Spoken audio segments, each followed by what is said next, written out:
Les films qui ont marqué mon adolescence, partie 1. Et on commence très fort avec le numéro 20, Transformers 4, l'âge de l'extinction.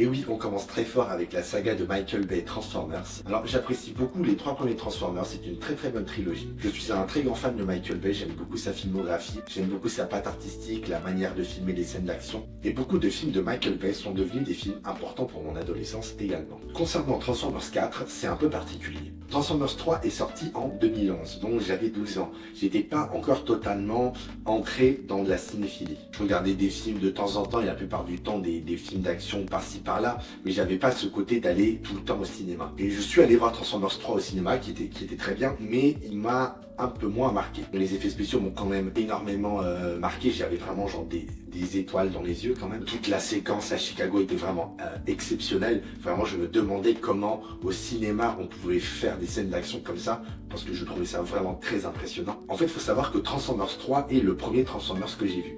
Et en fait, j'avais pas vu les 2 autres à la suite.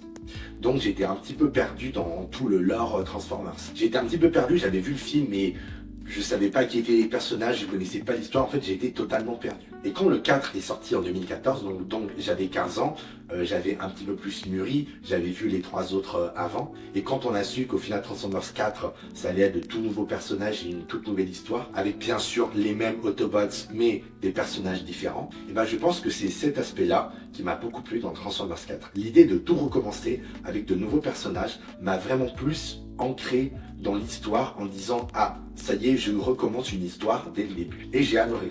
Transformers 4 a été vraiment un gros coup de cœur pour moi. Même si je trouve qu'il reste quand même moins impressionnant que le 3, je pense qu'il est sorti à un bon moment de ma vie. Le film Transformers 4 est sorti à une période de ma vie où j'étais en recherche de cinéma d'action plus que quand Transformers 3 est sorti, et je pense que Transformers 4 a rempli tous les critères de ce que j'attendais à cette époque. Alors bien sûr, Transformers 4 reste absolument exceptionnel en termes de cinéma d'action. Il y a certaines séquences que même encore maintenant j'apprécie énormément. Bien sûr, la scène finale à Hong Kong ou Shanghai, je sais plus, est absolument exceptionnelle. On est bien sûr sur du Transformers et du Michael Bay classique avec des robots qui détruisent tout, des explosions à gogo, des immeubles qui se cassent la gueule, enfin génial. Tout ce que j'attendais à l'époque. Et bien sûr, comment ne pas parler des robots dinosaures. Moi à l'époque ça m'avait retourné le cerveau. Je me souviens d'ailleurs qu'il y avait une vidéo qui m'avait retourné le cerveau. C'était dans une très vieille émission d'Allociné qui s'appelle Fanzone. S'il vous plaît, dites-moi en commentaire